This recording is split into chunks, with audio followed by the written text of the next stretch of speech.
Évaluer l'état d'avancement des infrastructures et s'assurer de la conformité des installations, c'est l'objectif de la visite que mène ce 29 juillet 2026 le directeur général de la SIC, Dr Amadou Sardaouna, accompagné d'une importante délégation sur le site du projet des logements sociaux. Première escale, Nkolmeyos. Sur ce site sera installée la base industrielle chargée de produire des matériaux de construction. Le projet prend forme. Les fondations de la quasi-totalité des bâtiments sortent déjà de terre. La délégation inspecte plusieurs équipements stratégiques. Le pont bascule, équipement clé pour le contrôle des entrées et sorties des matériaux.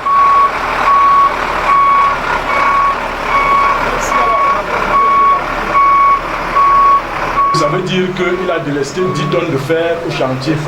Voilà, donc quand on fait 42, moins les... Le point d'arrivée Camwater, où l'alimentation en eau est déjà effective, un jalon important pour le démarrage des activités. Les magasins généraux, destinés au stockage du matériel et des entrants. Les ateliers mécaniques et électriques, dédiés à la maintenance des équipements industriels. La zone rouge d'accès et la rampe de la centrale à béton. Une zone réglementée pour des raisons de sécurité et une infrastructure essentielle pour l'acheminement des matériaux. La priorité porte désormais sur l'approvisionnement des hangars et équipements des ateliers. Les commandes sont déjà lancées.